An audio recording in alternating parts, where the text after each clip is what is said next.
ஒரிசா பீகார் மாநிலத்திலிருந்து திருவள்ளூர் மாவட்டத்தில் செங்கல் சூளைகளில் பணியாற்றுவதற்காக அழைத்து வரப்பட்ட பெண்கள் குழந்தைகள் உட்பட 354 கொத்தடிமைகள் மீட்கப்பட்டுள்ளனர். இது தொடர்பான கூடுதல் தகவல்களை தருகிறார் நமது செய்தியாளர் பாலாஜி. பாலாஜி, வட மாநிலத்தை சேர்ந்த கொத்தடிமைகள் கும்மிடிப்பூண்டியில் மீட்கப்பட்டது எப்படின்னு சொல்லுங்க. நேற்று இரவு 10 மணி அளவுல பீகார் மற்றும் ஒரிசா மாநிலத்திலிருந்து 354 பேர் ரயில் நிலையத்தில் இருந்திருக்காங்க. மாவட்ட ஆட்சியர் தகவல் பேர்ல பொன்னேரி வட்டாட்சியர் பொன்னேரி கோட்டாட்சியர் கந்தசாமி அந்த இடத்துக்கு சென்று அந்த மொத்த பேரையும் அங்க இருந்து அழைத்து சென்று தனியார் திருமண மண்டபத்தில் வைத்து விசாரணை செய்ததுல அவங்களிடம் எந்த விதமான ஆவணங்களும் இல்ல, இவங்க வேலை செய்யறதுக்கான ஆவணங்கள் எதுவும் இல்ல. 31 குழந்தைகள் உட்பட 354 பேரை விசாரணை செய்து இப்போ இன்னைக்கு காலையில லேபர் டிபார்ட்மெண்ட்ல இருந்து அந்த அதிகாரிகளை வர வச்சு விசாரணை நடந்துட்டு இருக்கு.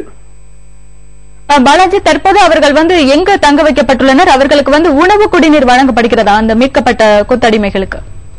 மீட்கப்பட்டவர்கள் தனியார் திருமணத்தில் வைத்து விசாரணை நடத்திட்டு வராங்க.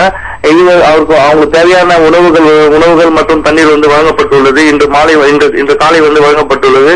ஆனால் அவர்களிடம் எந்த விதமான ஆவணங்கள் இல்லாததால் அவர்கள் திருப்பி அவர்கள் மாநிலத்துக்கு அனுப்பப்படுவதாக அரசு அதிகாரிகளின் தகவலாக உள்ளது.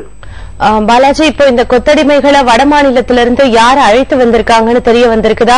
அவங்க மீது ஏதேனும் நடவடிக்கை எடுக்கப்பட்டிருக்குதா? வழக்கு பதிவு செய்யப்பட்டிருக்குதா?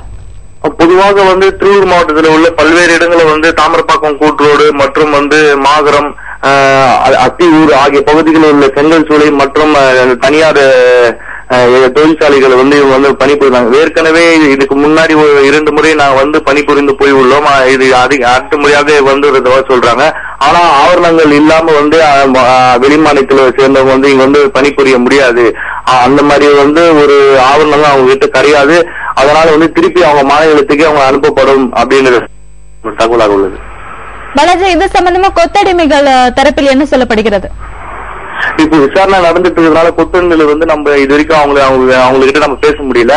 அவங்க காசுக்காக தான் இங்க வந்திருக்காங்க. ஆனா எந்த விதமான இதுக்கான முறையான எந்த சீட்டுகள் இல்லாததுனால அவங்க இங்க பணிபுரிய கூடாது. ஆனா அவங்க காசுக்காக மட்டுமே இங்க வேலை செய்யறதாக அவங்களோட கருத்தாக உள்ளது.